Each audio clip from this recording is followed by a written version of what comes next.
దేవుని యొక్క వాక్యాన్ని ధ్యానం చేసుకుందాం. ఆదికాండము 15వ అధ్యాయము 1వ వచనం. ఇవి జరిగిన తర్వాత అబ్రహామునకు దర్శనమందు అబ్రహామా భయపడకము. ఓకే, దేవుని బిడ్డారా, దేవుడు తన ఘనమైన వాక్కు మన వినికిడిలో దీవించునుగాక. ప్రార్థన చేద్దాం. కృపా సత్య సంపూర్ణమైన తండ్రి, మీకు వందనాలు, స్తుతులు, స్తోత్రాలు చెల్లిస్తున్నాను. ఈ సమయంలో నీ వాక్యాన్ని ధ్యానిస్తుండగా మాతో మాట్లాడమని ప్రార్థన చేస్తున్నాను. నీ వాక్యాన్ని ధ్యానిస్తుండగా నీ దాసుడు నన్ను మరుగుపరిచి మీరే మాట్లాడి మహిమను పొందమని యేసు శక్తి కలిగిన నామంలో ప్రార్థన చేయించున్నాము తండ్రి. ఆమేన్, ఆమేన్. మన ప్రభువును రక్షకుడైన యేసుక్రీస్తు నామంలో మీ అందరికీ వందనాలు తెలియజేయించున్నాను. దేవుని బిడ్డలారా, దేవుని యొక్క మాటలు మనం గమనించగలిగితే దేవుడు అబ్రహాముతో ఎలా మాట్లాడంటండి? ఆ మాట చదవండి ఒకసారి. యెహోవా వాక్యము అబ్రహామునకు వచ్చి, భయపడకము, నేను నీకు కేడము, నీ బహుమానము అత్యధికమగునని చెప్పాను.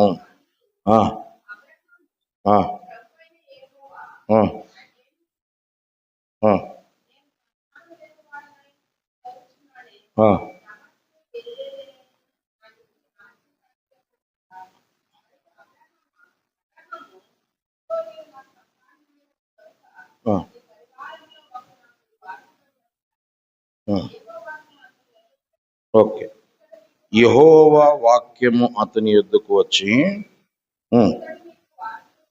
ఇతడు నీకు వారసుడు కాడు, నీ గర్భవాసమున పుట్టబోవాడు నీకు వారసుడునని చెప్పాను. మరియు ఆయన వెలుపలకు అతన్ని తీసుకుని వచ్చి, నీవు ఆకాశం వైపు తేరి చూచి నక్షత్రము లెక్కించుటకు నీ చేతనైతే లెక్కించుమని చెప్పి, నీ సంతానము అలాగునని చెప్పాను. చాలండి. దేవుని బిడ్డలారా, దేవుని వాక్య భాగం ఇక్కడ గమనిస్తే అబ్రహాముతో దేవుడు మాట్లాడుతూ ఆయన చెప్పాడు. దేవుడు ఎలాగో మాట్లాడేంటండి? మనం చూస్తే యెహోవా వాక్యము ఏం చేసిందండి? అతని యొద్దకు వచ్చి అతనితో, అతడు నీకు వారసుడు కాడు, నీ గర్భవాసమున పుట్టబోవాడు నీకు వారసుడగును అన్నాడు. అంటే ఇప్పుడు అబ్రహాముతో ఏమి మాట్లాడింది? వాక్యం మాట్లాడింది. చాలా జాగ్రత్తగా గమనించాలి. అబ్రహాముతో ఏం మాట్లాడిందండి? వాక్యం అంటే ఆది యందు వాక్యము ఉండెను, వాక్యమే దేవుడై ఉన్నాడు. కాబట్టి అబ్రహాముతో వాక్యము అతని యొద్దకు వచ్చి వాక్కు ద్వారా దేవుడు మాట్లాడాడు.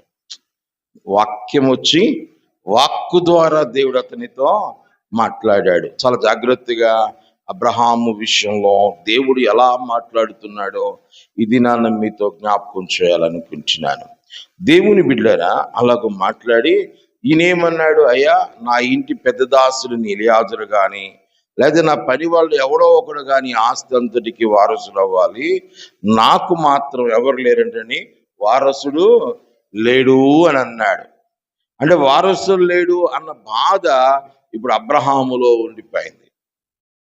దేవుని సంగమా, మనం ఆలోచించవలసిన విషయం ఏమిటి అని అంటే, దేవుడు మాట్లాడి ఎలాంటి కార్యాలు చేస్తాడు అన్న విషయాన్ని ఈరోజు అబ్రహాము జీవితంలో నుంచి కొన్ని సంగతులను మీకు జ్ఞాపకం చేయాలనుకుంటున్నాను. ఇక్కడ అబ్రహాములో ఉన్న వేదన ఏమిటి అని అంటే, ఇదిగో నాకు ఇంత ఆస్తిని ఇచ్చావు. ఎందుకంటే అతడు చాలా 600 మంది పనివారిని పైగా కలిగి ఉన్నట్లు మన వాక్యంలో చూస్తున్నాం. అంతేకాదు దేవుని బిడ్డలారా, అతను గొర్రె మేకల మందులు కలిగినట్లు చూస్తున్నా. అబ్రహాము వంటి ధనవంతుడు మరి ఒకడు లేడు అన్నట్లుగా చూస్తున్న వాక్యంలో.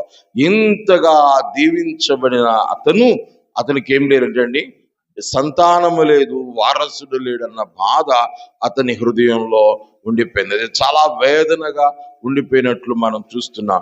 అందుకు దేవుని దగ్గర ఒక వేదన వ్యక్తపరుస్తున్నాడు. నాకు ఇంత ఇచ్చావు ఎందుకయ్యా, ఏం ఉపయోగం ఉంది, నాకే ఉపయోగం కూడా లేదు కదా. ఎవడో ఒకడు నా ఇంటిలో పనివాడో, లేకపోతే నా ఇంటిలో పని చేస్తున్న పెద్దదాసుని ఎలియాజరో వారసుల వాళ్ళు తప్ప ఇంకా నాకు ఎవడు కూడా లేడు కదా అని వేదన చెందుతున్నాడు. దేవుని బిడ్డారా, ఇప్పుడు డబ్బు ఉంది కాబట్టి ఏదైనా తెచ్చుకోవచ్చు, కానీ వారసుని తెచ్చుకోవడానికి బైబిల్ చెప్తుంది, గర్భఫలము యెహోవా ఇచ్చు బహుమానం. దేవుడు ఇవ్వకపోతే మనం ఏది బిడ్డలని తెచ్చుకోలేం. కాబట్టి దేవుని బిడ్డలారా, దేవుని యొక్క వాక్యంలో ఆలోచన చేసినట్లయితే అబ్రహాములో ఉన్న వేదన దేవుడి దగ్గర ఆ శూన్యాన్ని చెప్పుకుంటున్నప్పుడు, దేవుని బిడ్డలారా, దేవుడు తన వాక్యము ద్వారా దేవుడు అతనితో మాట్లాడుచు అన్నాడు, నీ గర్భవాసమును పుట్టిన వాడే వారసులు అవుతారు, కానీ వీళ్ళెవ్వరు కూడా నీకు వారసులు కారు అని చెప్పాడు దేవుడు. దేవుని బిడ్డలారా, అప్పుడు దేవుడు అతనికి ఒక బలి ఇవ్వమని దేవుడు కోరితే అర్పణ ఇవ్వడానికి సిద్ధపడ్డాడు. ఎలాగ ఇవ్వబడ్డాడు ఆ వచనాల్లో మనం చూడండి దయచేసి. దేవుడికి ఇచ్చే అర్పణల్లో ఎలాగో చూడండి. మనం 9వ వచనం చదవండి. మేకను 3 ఏండ్ల పొచ్చేలును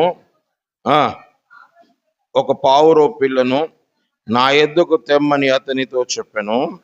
అతడు అవన్నీ తీసుకొని వాటి నడుమునకు ఖండించి దేని కన్నము దాని ఖండములను ఎదురుగా ఉంచెను. పక్షులను అతడు ఖండింపలేదు. గద్దలు ఆ కళేబురముల మీద వాలినప్పుడు అబ్రహాము వాటిని తోలివేసెను.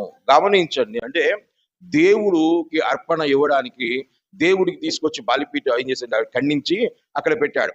అవి పెట్టినప్పుడు దేవుడు అగ్ని వాటిని ఏం చేయాలన్నమాటండి, దహించి వేయాలి. ఈ పని జరిగే లోపే ఏమొచ్చినట్టండి, గద్దలు వచ్చి వాల్చున్నట్లు మనం చూస్తున్నాం. అంటే ఇప్పుడు దేవునికి ఇచ్చేది పవిత్రంగా ఉండాలి కానీ అపవిత్రత కాకూడదు అని జ్ఞాపకం చేస్తున్నాను. ఇప్పుడు ఏమైంది, అబ్రహాము అలాగంటే కొంచెం అనాలోచితంగా ఉన్నాడు. ఎందుకంటే తన మనసులో ఒక బాధ ఉంది, ఏది దేవుడి దగ్గర వ్యక్తపరిచిన బాధ ఉంది, తనకు ఆ శూన్యం తన హృదయంలో ఉండిపోయింది. కాబట్టి నేను అనుకుంటాను తనకున్న పరిస్థితులను బట్టి ఒకవేళ అలాని కొంచెం నిర్లక్ష్యంగా ఉన్నాడేమో. చూడండి, మనకి ఏదైనా ఎక్కడికైనా వెళ్ళాలనుకోండి, ఇంట్రెస్ట్ ఉన్నప్పుడు చాలా హుషారుగా సిద్ధపడుతూ ఉంటాం. కానీ ఏదైనా మనసులో బాధ ఉందనుకోండి, ఎలా మాట్లాడుతామండి, వెళ్దాంలే, చేద్దాంలే, తిందాంలే, వస్తానులే, ఇలాంటి మాటలు వస్తాయి. ఎందుకని, కొంచెం ఒక అశ్రద్ధాభావాన్ని లేకపోతే ఒక అలసత్వం అనేది మనలో కనబడుతూ ఉంటుంది. ఎందుకని, మనసులో ఉన్న బాధను బట్టి ఇవి కనబడుతూ ఉంటాయి.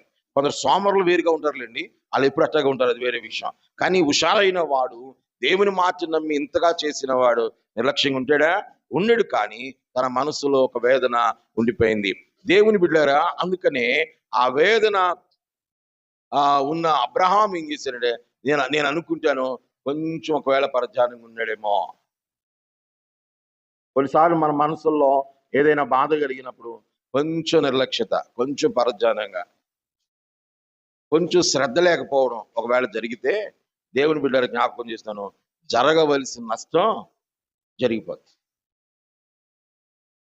తర్వాత మన డైలాగులు ఎలా కొన్ని అంటే, నేను అలా అనుకోలేదు, ఇలా జరుగుద్ది అనుకోలేదు, ఇలా వస్తారనుకోలేదు, ఇది చేస్తారనుకోలేదు అని మనం చెబుతాం. అనుకోలేదని తర్వాత చెబుతాం. ఆ జరిగింది ఎందుకు జరిగిందో, మన నిర్లక్ష్యం వల్ల జరిగిందని మాత్రం అనుకోలేం, మన అలసత్వం వల్ల జరిగింది అనుకోలేం, నా బాధలో మనసులో బాధ ఉంది అందుకే నేను ముందుకు వెళ్ళలేకపోయాను అని చెప్పుకోలేం.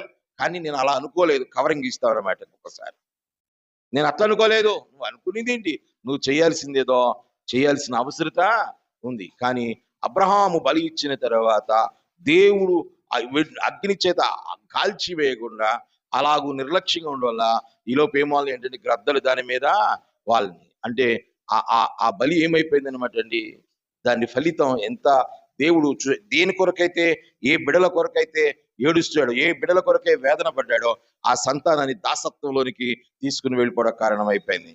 అందుకే దేవుడు మాట్లాడుతూ అంటాడు చూడండి, ఆ గద్దల కళేబరముల మీద వాలినప్పుడు అబ్రహాము వాటిని తోలివేసెను, ప్రొద్దుగుంక పోయినప్పుడు అబ్రహామునకు గాఢ నిద్రపచ్చును, భయంకరమైన కటికి చీకటి అతన్ని కమ్మగా ఆయన నీ సంతతి వారు తమది కాని పరదేశమందు నివసించి ఆ దేశపు వారికి దాసులుగాను ఉందురు. వారు 400 ఏండ్లు వీరిని శ్రమ పెట్టుదురు. వీరు ఎవనికి దాసులగుదురో ఆ జనమునకు నేనే తీర్పు తీర్చును.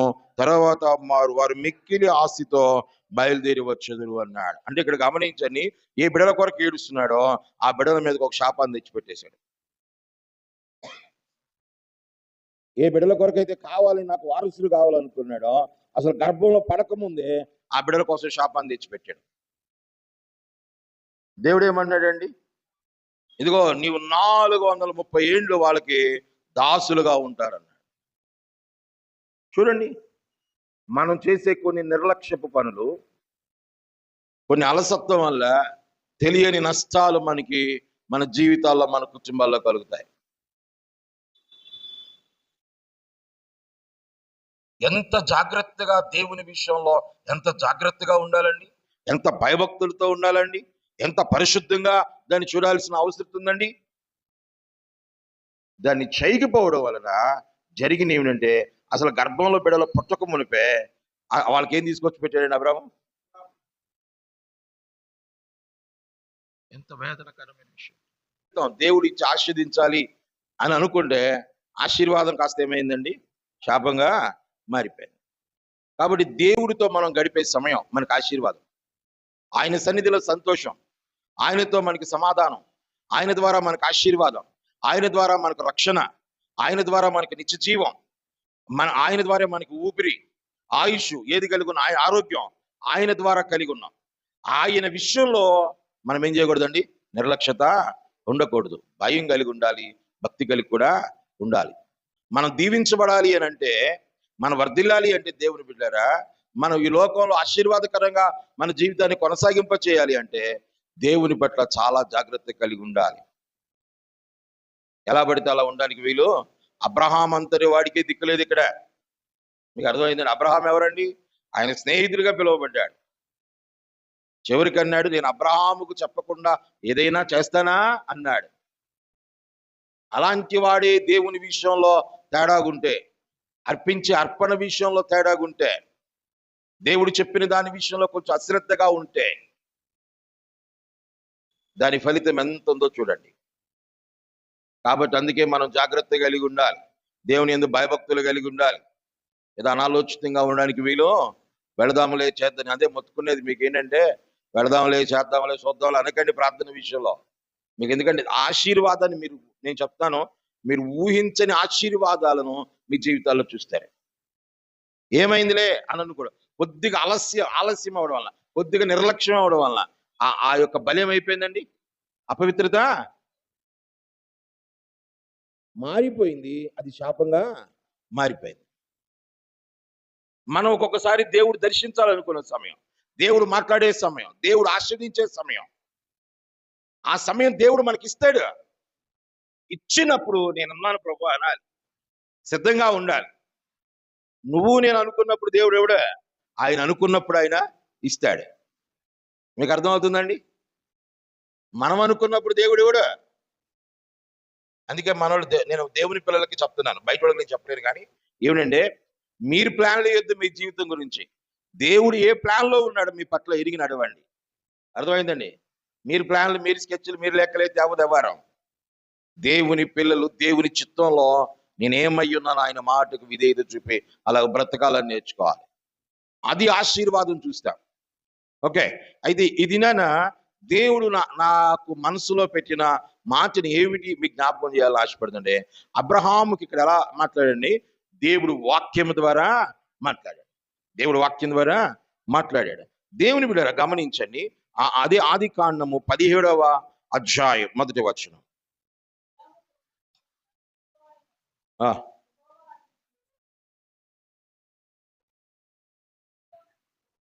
ఎలా ఎలా మాట్లాడండి? అబ్రహాముకి యెహోవా ప్రత్యక్షమై ఏమన్నాడండి అక్కడ? నేను సర్వశక్తి కలిగిన దేవుడను. దేవునికి స్తోత్రం చెబుదాం. హల్లెలూయా. గమనించండి, దేవుడు మాట్లాడుతూ ఏమనంటే నేను సర్వశక్తి కలిగిన, ఎలా మాట్లాడాడు దేవుడు? ఎలా మాట్లాడాడు అక్కడ? ప్రత్యక్షమై. మొదట ఎలా మాట్లాడాడు? వాక్యముతో మాట్లాడాడు. ఇప్పుడు ప్రత్యక్షత అంటే ఏమిటనమాట? దేవుడు ఏమి చెప్తున్నాడంటే, దేవుని బిడ్డారా, ఆయన చెప్పిన మాట ఏమిటి అని అంటే అక్కడ గమనించండి, యెహోవా అతనికి ప్రత్యక్షమై నేను సర్వశక్తి కలిగిన దేవుడను, నా సన్నిధిలో నడుచుచు నిందారహితుడవై యుండుము అన్నాడు. అంటే సరిచేస్తున్నాడు. నిందారహితుడు అంటే నీలో ఏదో ఒక నింద, నువ్వు నిందారహితుడిగా ఉన్నావు అనేట్లే, నిందారహితుడుగా ఉండుము అన్నాడు. అంటూ దేవుడు ప్రత్యక్షత జరిగేది ఏమిటంటే ఆయన ఏమిటో, ఆయన గుణగణాలు ఏమిటో ప్రత్యక్షపరుచుకున్నాడు. ఆ ప్రత్యక్షతలో ఏం చెప్పాడు? నేను సర్వశక్తి కలిగిన దేవుడను. అంటే ఆయన ఏమిటో చూపించుకున్నాడు. అంటే దేవుడు కనబడలేదు అక్కడ. ఆయన గుణగణాలు, ఆయన శక్తి ఏమిటో, ఆయన ప్రభావం ఏమిటో, ఆయన కార్యాలు ఏమిటో కనపరిచాడు. దేవుని బిడ్డరా, మొదట అబ్రహాముకు ఎలా మాట్లాడిన దేవుడు? వాక్యము ద్వారా మాట్లాడాడు. ఇప్పుడు దేవుడు మరలా ఎలా? ఎందుకంటే అబ్రహాం మనసులో ఇంకా వేదన ఉంది. నాకు పిల్లలు లేరు అన్న వేదన అబ్రహాం మనసులో ఉంది. ఆ వేదన ఆవిడ తీసివేసేది కాదు. కాబట్టి దేవుని బిడ్డరా, ఆ మనసు వేదన ఉన్న దేవుడు అబ్రహామును విడిచిపెట్టలేదు. అబ్రహామును విడిచిపెట్టకుండా అబ్రహాముకు మరలా ప్రత్యక్షమై నేను ఎంతటి వాడనో నీ పట్ల కార్యాలు చేయడానికి నేను చాలిన వాడని ఆయన కనపరుచుకుంటున్నాడు. తన కార్యముల ద్వారా ఆయన ప్రత్యక్షత అనుగ్రహిస్తున్నాడు. సర్వశక్తి కలిగిన దేవుణ్ణి అని చెప్తున్నాడు. అర్థం ఏంటంటే ఆయన ఏమిటో అబ్రహాముకు చూపించుకున్నాడు. అలాగే మన జీవితాల్లో కొన్ని కార్యాలను బట్టి, నీ బలహీనతలో ఎన్నో బలహీనతలు నువ్వు ఉన్నప్పటికీ నీ బలహీన విడుదల పొందినప్పుడు ఆయన బలమేమిటో నీకు ఇచ్చి ఆయన ఏమిటో చూపిస్తాడు. నీ హృదయంలో శాంతి సమాధానం లేనప్పుడు, నువ్వు కృంగిపోతున్నప్పుడు ఆయన సమాధానం ఏమిటో నీకు ఇచ్చి ఆయన నీకు ప్రత్యక్షపరుచుకుంటాడు. దేవుడు ఎలా కనబడతాడు? దేవుడు ఎలాగంటే నువ్వు ఏ బలహీనతలో ఉన్నావో ఆ బలహీనతలో నుంచి విడిపించి నేనున్నాను అని రుజువుపరుచుకునే దేవుడు అయి ఉన్నాడు. ఆమేన్, హల్లెలూయా. కాబట్టి ఎన్నో విషయాల్లో దేవుడు ప్రత్యక్షత మనకు దొరకలే. ఎన్ని బలహీనతలో దేవుడు మనకు సహాయం చేశాడు, ఎన్నిసార్లు కృంగిపోయింటే సహాయం చేశాడు. మన శక్తికి మించి మానసికంగా మన నెమ్మది పొందలేని స్థితిలో ఉన్నప్పుడు మన మనసుకు, హృదయాలకు ఎంత నెమ్మది ఇచ్చాడు, మన శరీరాలకు ఎంతగా నెమ్మది ఇచ్చాడు. అంటే ఆయన ప్రత్యక్షత ఏమిటో ఆయన కనపరిచిన దేవుడుగా ఉన్నాడు. ఆయన ఏమిటో చూపిస్తాడు. అలా చూపించినప్పుడు ఆయన ప్రత్యక్షత నీకు అనుగ్రహించబడుతున్నట్టు అనమాట. దేవుని బిడ్డరా, జ్ఞాపకం చేస్తున్నాను. కాబట్టి దేవుడు మొదట ఎలా మాట్లాడాడు అబ్రహాముతో? వాక్యం ద్వారా మాట్లాడు. తర్వాత ఎలా మాట్లాడండి? ప్రత్యక్షత ఇచ్చి మాట్లాడినట్లు మనం దేవుని వాక్యంలో మనం చూస్తున్నాం. తర్వాత దేవుని వాక్యంలో మనం గమనించగలిగినట్లయితే దేవుని బిడ్డరా, అబ్రహాము ఇప్పుడు 18వ అధ్యాయం మొదటి వచనం, 18వ అధ్యాయం మొదటి వచనం. మమ్రే దగ్గర ఉన్న సింధూర వనములో అబ్రహాము వెండవేళ గుడారపు ద్వారమునందు కూర్చుని ఉన్నప్పుడు యెహోవా అతనికి కనబడెను. ఆమేన్. చాలు. ఎలా అంటండి? యెహోవా అతనికి కనబడెను. మొదట ఎలా ప్రత్యక్షమయ్యాడండి? వాక్యం ద్వారా కనిపించాడు. ఇప్పుడు ఎలాగ? రెండవసారి ఎలాగండి? ఆయన ప్రత్యక్షత ఇచ్చి ఆయన చూపించుకున్నాడు. మూడవది ఎలాగంటే ఇప్పుడు ఆయనే కనబడ్డాడు. అంటే వాక్యం ద్వారా మాట్లాడినప్పుడు కూడా నీకు సంతానం ఇస్తాను, దీవిస్తాను అన్నాడు. కానీ అతని మనసులో బాధ పోలేదు. రెండవసారి ప్రత్యక్షత ఇచ్చినప్పుడు నేను ఎంత శక్తిమంతున్నో, ఎన్ని గొప్ప కార్యాలు చేయగలనో అని చెప్పుకుంటూ దేవుడు మాట్లాడుతూ వచ్చాడు. మాట్లాడినాడు, యెహోవాకు అసాధ్యమైనది ఏదైనా కలదా అని అన్నాడు. అంటే దేవుడు ఆయన శక్తిని కనపరుస్తూ వచ్చాడు. దేవుని బిడ్డరా, జ్ఞాపకం చేస్తున్నాను. కానీ దేవుని యొక్క అయినప్పటికీ కూడా అబ్రహాము యొక్క జీవితంలో ఉన్న వేదన తొలగిపోలేదు. ఏమనుంది? ఇంకా కూడా నాకు పిల్లలు లేరు అన్న ఆలోచనే అబ్రహాములో ఉండిపోయింది. అయితే ఈ లోపు జరిగిన సంగతి ఏమిటి అని మనం ఆలోచించగా దేవుని బిడ్డరా, శారమ్మ చాలా తొందర పెట్టింది. దేవుడు మాట్లాడుతున్నాడు. దేవుడు అబ్రహాము విశ్వాసాన్ని పరీక్షిస్తున్నాడు. నా మాట నమ్మి ఉంటాడా లేదా అని చూస్తున్నాడు. దేవుడే చెప్పాడు ఏమని? మొదట అసలు పిలిచినప్పుడే చెప్పాడు, నీ సంతానాన్ని నేను ఆశీర్దిస్తాను. అబ్రహాంతో 12వ అధ్యాయం, ఆదికాండం 12వ అధ్యాయం చూడండి, మొదటి వచనం చదవండి. యెహోవా, నీవు లేచి నీ దేశం నుండి, నీ బంధువుల నుండి, నీ తండ్రి ఇంటి నుండి బయలుదేరి నేను నీకు చూపించు దేశమునకు వెళ్ళము. నిన్ను గొప్ప జనముగా చేసి నిన్ను ఆస్వాదించి నీ నామమును గొప్ప చేయుదును. నీవు ఆశీర్వాదముగా నుందువు. నిన్ను ఆస్వాదించు వారిని ఆస్వాదిస్తాను, నిన్ను దూషించు వారిని శపిస్తాను. భూమి యొక్క సమస్త వంశములు నీ యందు, వంశాలంటే పిల్లలు లేకుండా వంశాలు వస్తారా? దేవుడు అప్పుడే చెప్పాడు, పిలిచినప్పుడే చెప్పాడు, నేను నీకు సంతానం ఇస్తాను, నేను నీకు సంతానం ఇస్తాను, తప్పనిసరిగా నీ గర్భఫలం దీవిస్తాను, నీ పిల్లలు అందరికీ ఆశీర్వాదకరంగా మారుతారని చెప్పాడు. చెప్పితే అబ్రహాం మనసులో ఇంకా వేదన ఉంది, ఇంకా బాధ ఉంది, కృంగుదల ఉంది. దేవుని బిడ్డరా జ్ఞాపకం చేస్తున్నాను, ఈ సమయంలో అబ్రహాము యొక్క మనసులో ఉన్న వేదన బాలేదు. అన్నీ వస్తున్నాయి కానీ వంశాన్ని దీవిస్తానన్నాడు, ఆ దీవెన రావట్లేదని ఇంకా బాధ ఉంది. అందుకే దేవుడు వాక్యం ద్వారా ప్రత్యక్షమై ఆ అధ్యాయంలో కూడా ఏం చెప్పంటే, నీకు సంతానం ఇస్తాను, నీకు చేతనైతే ఇదిగో ఇసుక రేణువులను లెక్కించు, ఆకాశమందల నక్షత్రాలను లెక్కించు అని మాట్లాడాడు. తర్వాత దేవుడు తన ప్రత్యక్షమై తన శక్తిని కనపరిచి అప్పుడు కూడా చెప్పాడు, నీకు సంతానం ఇస్తాను, దీవిస్తాను. కానీ విన్న ఆ మాట మీద నమ్మకం కంటే ఇప్పుడు ఇంట్లో శారమ్మ పోరు ఎక్కువైపోయింది. మనోడికి శారమ్మ పోరు ఎక్కువైపోయి ఏం చేశాడంటే, ఇదిగో నాకు దాసి ఉంది కదా, నా దాసితో పో, ఆమె కూడా బిడ్డ కలిగితే మన బిడ్డ అవుతాడు అని చెప్పింది. అని చెప్తే ఇప్పుడు ఎవరు మాట్లాడినారు? దేవుడు ఏమన్నాడు, నీ గర్భాన్ని నేను కుమారుని ఇస్తాను, నీ భార్యని నేను దీవిస్తారయ్యా, నీ గర్భాన్ని పుట్టిన వాళ్ళు వారసులు అవుతారు, ఆశీర్దిస్తాను అన్నాడు. విన్నాడా? ఇప్పుడు దేవుని మాట కంటే ఎవరి మాట విన్నాడు? భార్య మాట విన్నాడు. కొన్నిసార్లు మనం దేవుని మాట కంటే ఇంట్లో చెప్పిన మాట వింటాం, ఇంట్లో మాటకు లొంగిపోతాం, దేవుడికి లొంగం. మీకు అర్థమవుతుందండి? నష్టాలు ఎట్టొస్తాయి అనుకున్నారు, తిప్పలు ఎన్ని పడతాం అనుకుంటున్నారు? ఇంట్లో సంగతులు మనకు అన్ని 70 mm చూపించి దేవుడికి తెలియదా అంటారు. మళ్ళీ పైగా దేవుడికి తెలియదా అంటారు. మనం అనుకుంటాం, నిజమే కదా ఆవిడ చెప్పేది, దేవుడికి తెలియదు అంటావా మన పరిస్థితులు అని అనుకుంటూ ఉంటాం. నేనంటే దేవుడి విషయంలో ఇంకొకరు ఆలోచన ఉండకూడదు, దేవుని విషయంలో ఇంకొకరు పెత్తనం జరగకూడదు. నీ విషయంలో దేవుడి చిత్తం ఏది ఉందో నువ్వు అదే చెయ్యాలి. ఎందుకంటే ఎవరో మనకు రక్షణ ఇవ్వరు, ఎవరో మనల్ని ఆస్వాదించరు, ఎవరో మన ఆత్మ నిత్య నరకం నుంచి తప్పించి నిత్య జీవానికి పంపించరు. మీకు అర్థమైందండి?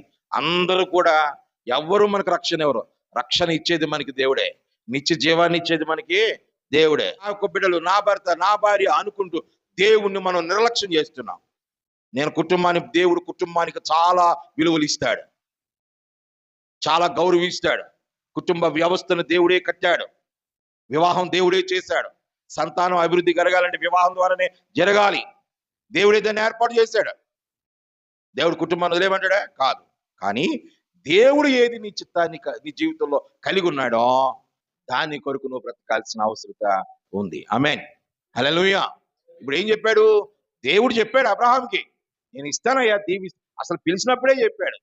అందరూ ఎక్కువైపోయి ఓపిక పట్టలేక భార్య మాట వినేసాడు మనోడు. దేవుడి మాట పక్కకు పెట్టేశాడు, శారమ్మ మాట వినేశాడు. ఇదిగో నా దాసి అయిన ఆగరు ఉంది కదా, ఆవిడతో పో అనంది. అంతే, వెళ్ళిపోయాడు. ఆవిడ ద్వారా ఆమె గర్భవతి అయింది, ఆమె కుమారునిగా అంది. ఈ గర్భవతి అయిన తర్వాత బైబిల్లో రాయబడింది, ఆమె అంటండి నీచురాలు చూసినట్టు చూస్తుందంటాడు. ఇంట్లో అమ్మగారో అని పిలిస్తే పనిచేయి, ఇది కడుగు, అది తుడువు అని చెప్పే దాసి ఇప్పుడు ఎట్ట అయిపోయిందంటే నీచురాలు తట్టుకోలేకపోయింది. దాన్ని ఏం చేసిందంటే ఇంట్లోంచి బయటికి పంపించింది.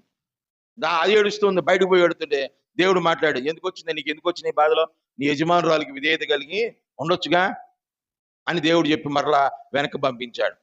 మీకు ఆ వివరంలోకి వెళ్తే మళ్ళీ సమయం అయిపోతుంది కాబట్టి అందుకు మీకు చెప్తున్నాను. కాబట్టి ఇక్కడ తెచ్చుకోవాల్సింది అంటే ఎవరు ఏ స్థితిలో ఉన్నా ఆ స్థితిలోనే దేవుని మహింపరచాలి. అంతేగాని ఒకవేళ స్థితి పెరిగిన తర్వాత నాకేంటి అని అంటే నీకు తర్వాత తాట తీయబడద్ది అని అర్థం అనమాట. మరి అంతే కదండి. కొన్నిసార్లు నాకేంటి, నాకు బలం ఉంది, నాకేంటి డబ్బు ఉంది, నేను చేస్తే సాగుద్దని నీ ఇష్టం వచ్చినట్టు చేస్తే ఒక దినాన్ని ఉంటుంది, దేవుడు చూస్తాడు. మీకు చెప్తున్నాను, భార్య విలువ, భర్త విలువ ఎరిగి ఒకళ్ళనొకళ్ళు గౌరవించుకున్నాడు. వాళ్ళు తోడుంటారు. ఇప్పుడు ఏదో బలం ఉందని, ఓపిక ఉందని ఇష్టానుసారంగా చేసుకుని జీవితాలని పాడు చేసుకో. కుటుంబాలను కట్టినోడండి దేవుడు కదా. ఎందుకు ఆయన ఇచ్చేస్తాడు? ప్రేమ కలిగి ఉండండి, నలుగురిని సంపాదించుకోండి, మంచిగా బ్రతకండి, పోగొట్టుకోవద్దు. మన క్రియలను బట్టో, మన మాటలను బట్టో, మన ఇతరులు బాధపరుస్తూ మన పోగొట్టుకోవద్దు. మనకున్న నచ్చయపడవచ్చు. ఎందుకు మీకు చెప్తున్నానంటే, అబ్రహాము భార్య శారంది ఏముంది, ఎవ పుట్టిన పిల్లడు కూడా నా పిల్లడు అయిపోతాడు, నా దాసియేగా అని అంది. ఎందుకు అమ్మాయి, దేవుడు చెప్పాడుగా ఆగంటే ఆగిందా? ఆగలే. తొందర చేసి ఏం చేసిందంటే, నా దాసితో పో, గర్భవతి అయితే ఆమె పుట్టిన బిడ్డ కూడా మన బిడ్డే అయిపోతాడు అని చెప్పింది. దేవుని బిడ్డరా. కానీ ఓ పక్కన దేవుడు అంటున్నాడు, వీడు వారసుడు కాదు అంటాడు. ఏమేమంది, వీడు వారసుడు అవుతాడు అంది. దేవుడు ఏమంటాడు, నిబే నీవు అనుకున్నారు, నేను అనుకోలే. మీరు అనుకుని చేశారు, నేను అనుకునేవి కూడా చేయలేరు. కాబట్టి ఇతను మాత్రం వారసుడు కాదు. నేను ఇచ్చిన వాగ్దానం ఇతని పట్ల నెరవేరదు అని దేవుడు చెప్తున్నాడు.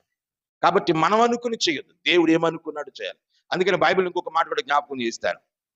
సౌలు రాజు అయిన తర్వాత ఫిలిష్తీయుల మీదకి యుద్ధానికి వెళుతున్నప్పుడు దేవుడు చెప్పాడు, ఆ దేశంలో ఏది కూడా మీరు తీసుకొని రావద్దు అని చెప్పేశాడు.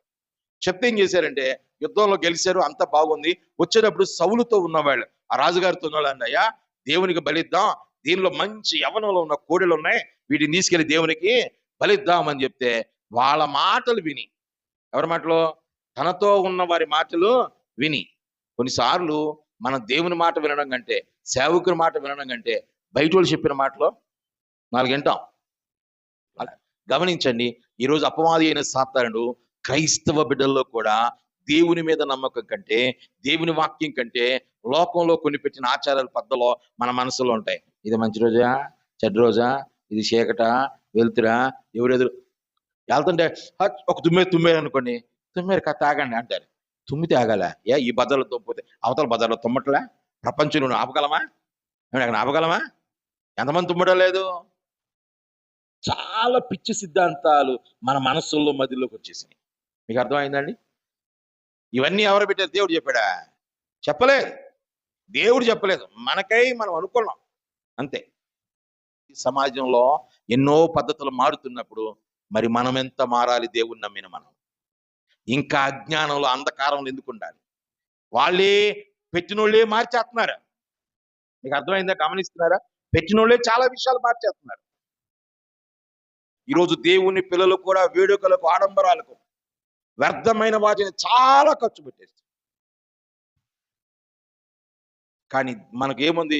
నిజమైన భక్తి ఏదనగా దిక్కులేని వారిని, విధవరాండ్రిని, వారి ఇబ్బందిలో మన వివాహం జరుగుతుంది, దిక్కులేని వారికి, విధవరాండ్రికి ఓ మంచి భోజనం వాళ్ళకి తీసుకెళ్ళి పెట్టి, ముందుగా వెళ్ళి తీసుకెళ్ళి, నా వివాహం దేవుడు ఏర్పాటు, లేదా ఈ ఫంక్షన్ ఏర్పాటు దేవుడు, లేదా నాకు చదువులో గొప్ప విజయం ఇచ్చాడు, లేదా ఈ కార్యం చేశాడు అని చెప్పి అలాంటి వారిని చూసి వాళ్ళకు ఆహారం పెట్టు, లేదా వస్త్రం ఇచ్చో, వాళ్ళ ఇబ్బందులు ఉంటే పరామర్శించో, వాళ్ళకి సహాయం చేస్తే అది దేవుని దృష్టిలో గొప్పది. కానీ అలాంటి ఎందుకు చేద్దాం?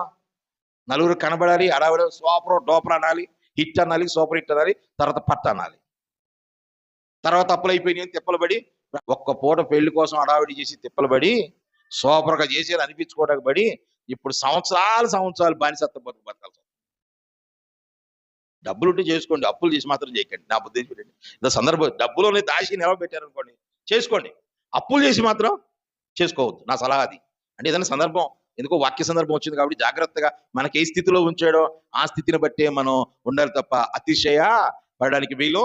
అందుకనే కదా అతిశయపడినందుకేగా అగరేమైంది, అడవుల పాలై దిక్కుమాల తనకి ఏడుతుంటే పోవే మళ్ళీ ఎందుకని దేవుడే మాట్లాడి అక్కడికి పంపించాడు.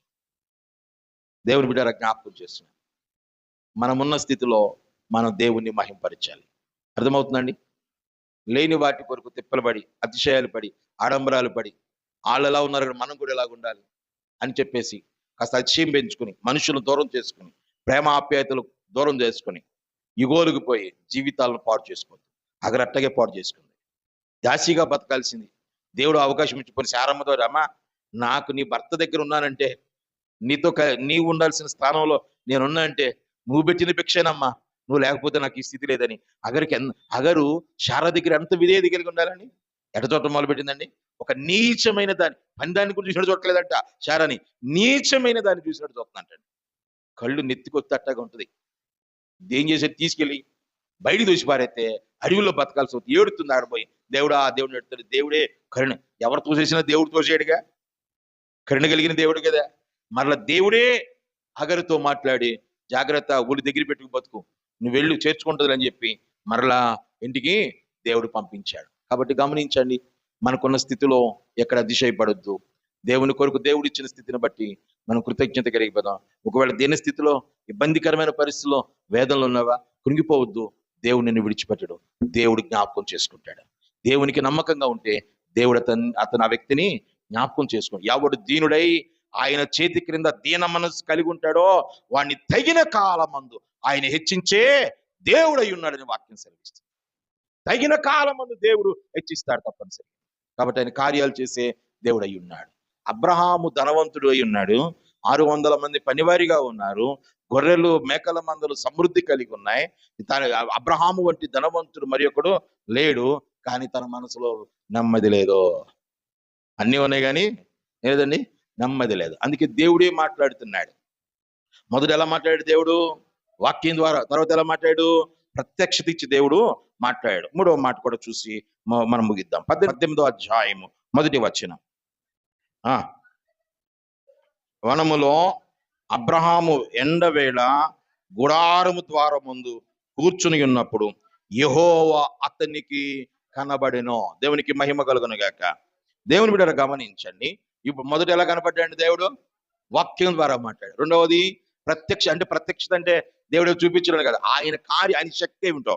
అందుకని చెప్పాడు, నేను సర్వశక్తి కలిగిన ఆయన ఏమిటో, ఆయన శక్తి ఏమిటో ఆయన. అందుకని ఆయనకి యెహోవాకు అసాధ్యమైంది ఆయన శక్తి ఏమిటో కనపరుచుకున్నాడు ఆ ప్రత్యక్షతలో.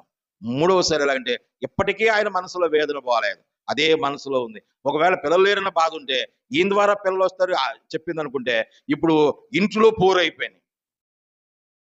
అగరికి శారమ్మకి ఇంట్లో పోరైపోయింది.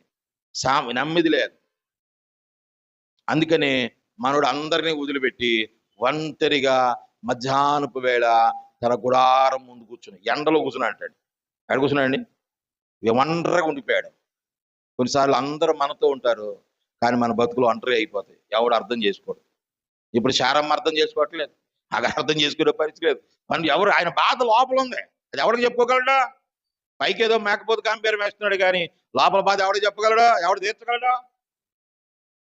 మనుషుల పైవేశాన్ని చూస్తారు కానీ దేవుడు హృదయాన్ని చూచే దేవుడు. హృదయంలో ఉన్న బాధ ఎవ్వరూ తీర్చలేనిదై.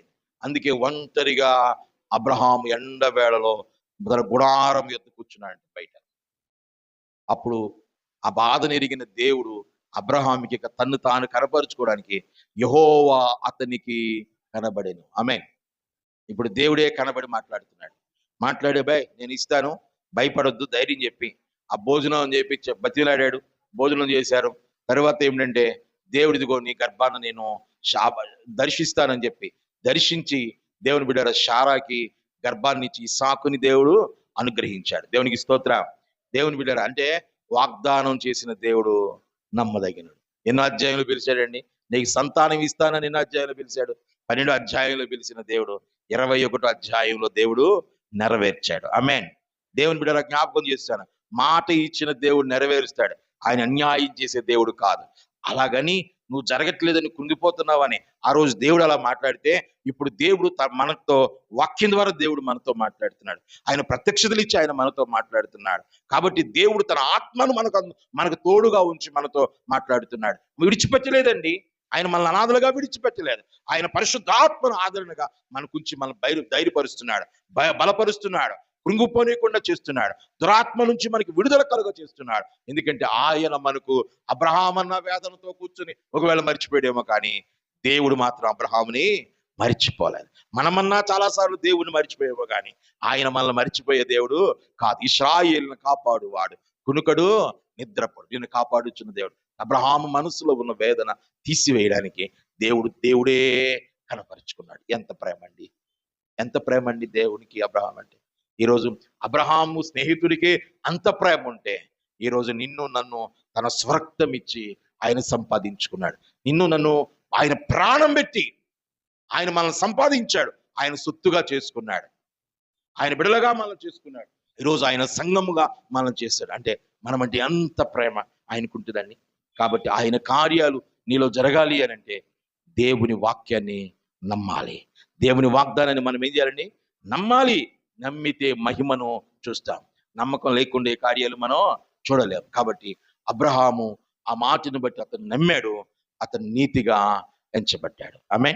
కాబట్టి ఈ దినాన దేవుడు ఎలా అబ్రహాముతో వాక్యం ద్వారా మాట్లాడాడు, తర్వాత ప్రత్యక్షత ఇచ్చి మాట్లాడాడు, తర్వాత ఆయనే తనకి కనబడి మాట్లాడాడు. అర్థమవుతుందండి? కాబట్టి దేవుడు ఆయన మాట్లాడే దేవుడు. ఏ విధమైన నేను దర్శించవచ్చు, ఆయన నిన్ను విడిచిపెట్టాడు.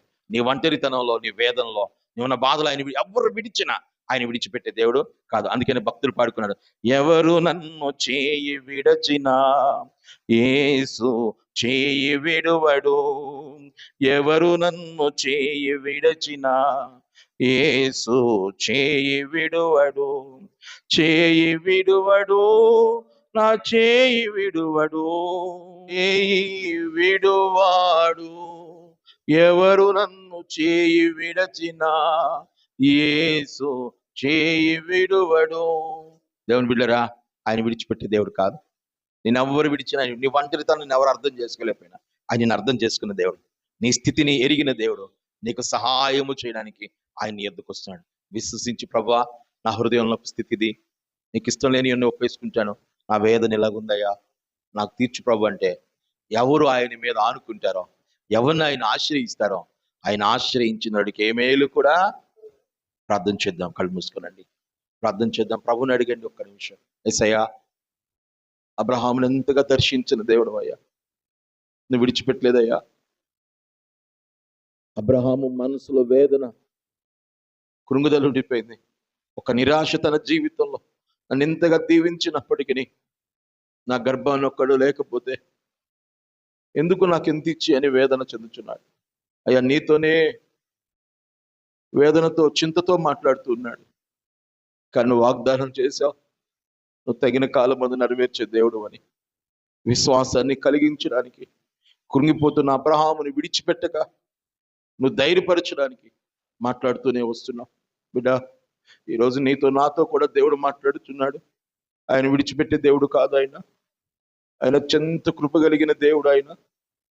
కాబట్టి నీ స్థితి ఏమిటో ప్రభువు చెప్పు, ఆయన దగ్గర నువ్వు ప్రార్థించు. ప్రేమ కలిగిన తండ్రి, పరిశుద్ధులైన దేవా, మీ వందనాలు. నీ వాక్యం ద్వారా నాతో మాతో మాట్లాడుతూ వచ్చినందుల కొరకై కృతజ్ఞతాస్తులు చెల్లిస్తూ, అబ్రహామును విడిచిపెట్టక ఎలాగో ఆశీర్వదించావో అలాగే మమ్మల్ని విడిచిపెట్టే దేవుడు కాదయ్యా. నిన్నను విడువను ఎడబాయనని చెప్పిన దేవుడు, ఒకని తెల్లైన వాడిని మర్చిపోవచ్చేమో కానీ నేను మర్చిపోనని చెప్పిన దేవుడు, అతి శాశ్వతమైన ప్రేమతో ప్రేమించిన దేవుడు అయ్యా. కాబట్టి నీ ప్రేమకు మేము లోబడి విధేయత చూపించి నీ మాట చొప్పున మేము బ్రతుకుటకు సహాయం చేయమని, అలాగే నన్ను మమ్మల్ని అందరినీ మీరు బలపరచుమని ప్రార్థిస్తున్నాను. సంఘ బిడ్డలందరినీ మీరు కాపాడి దీవించుమని, మీ సమాధానంతో నింపి పంపించుమని యేసు నామములో ప్రార్థన చేయించున్నాము తండ్రి. ఆమేన్.